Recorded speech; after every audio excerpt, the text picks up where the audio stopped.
ఏంటంటే నా నిజ జీవితంలో కూడా అమ్మవారి నేను ప్రోగ్రాంలు ప్రతి జాగాలలో చేసిన. ఇంకోటి అంటే పోతరాజు అంటే వేషధారణ ఆషామాషి వేషధారణ కాదు. ఎందుకంటే జరగకూడని సంఘటనలు జరుగుతుంటాయి. ఒక గ్యాంగ్ అని తీస్తారు, ఇంకొక గ్యాంగ్ అని తీస్తారు. ఈ గ్యాంగ్కి ఆ గ్యాంగ్కి పడకుండా నేను మా ఇక్కడ చెప్పల్ బజార్ కోటిలా కుతర వేసిన. అక్కడ నేను ఆడుకుంటా నేను ఇట్లా ఆడుకుంటే ఇరవై తీసుకొని ఒకళ్ళకి ఇట్లా అని చూపెడితే వాళ్ళు వచ్చి తల్వార్ని తీసుకొచ్చి నన్ను చంపేయనీకి వచ్చేసారు. ఏమన్నా అంటే ఏమ్రా నువ్వు నా మీద ఇరవై లేపి కొట్టడానికి వస్తావా? నేను కొట్టలేదు అన్న, కాదు జలకిచ్చినా నీకు అంటే నువ్వు నాకు జలక్కియలేదు, నువ్వు అంత పెద్ద ఆచారా అన్నా. నేను చూడు, నేను పోతారా ఈ వేషధారణలో ఉన్నా, నేను దీక్షలు ఉంటాను, ఆలయ లెక్క తాగతినా నేను.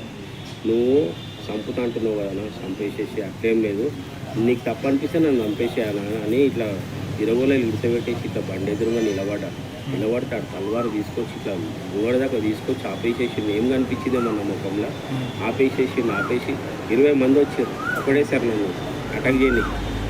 20 మంది వస్తే అలా చూడు, నేను అమ్మవారి వేషధారి పోతరా వేసే మీద అమ్మవారి తమ్ముని నేను మీ మీద నాకు ఎటువంటి విధం లేదని.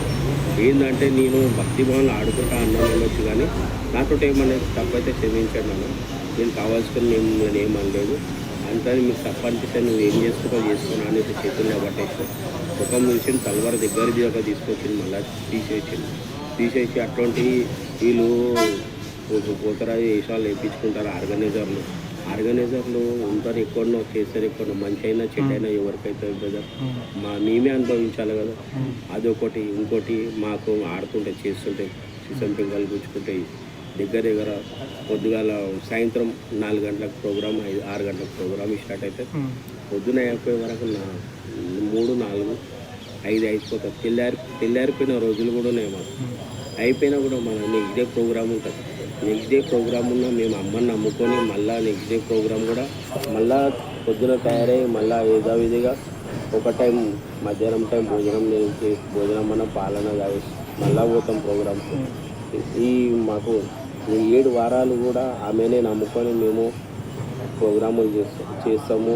చేయాలని కూడా కాదు, ఏంటంటే అమ్మవారు మాకు చాయిస్ చేస్తారు కాబట్టి చాయిస్ చేసేదానికే మేము పోతాము. కాబట్టి మేము ఉట్టుగా మేము పడిపోయి ఎవరి దగ్గర ఇవ్వము. కానీ ఇట్లాంటి జరగకూడని సంఘటన ప్రాణాలు పోయేదాకా కూడా వస్తుంది పోతరా చేసేదారని. అంటే ఒక్కొక్కరు కూడా విపరీతమైన మందులు తాగుతారు, చేస్తారు, ఆడతారు.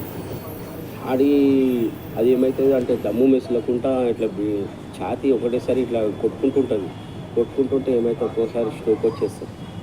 అందుకే పెద్దలు గురువులు ఎందుకు చెప్తారంటే తాగకుండా వేసాం మీరు ఎందుకంటారు,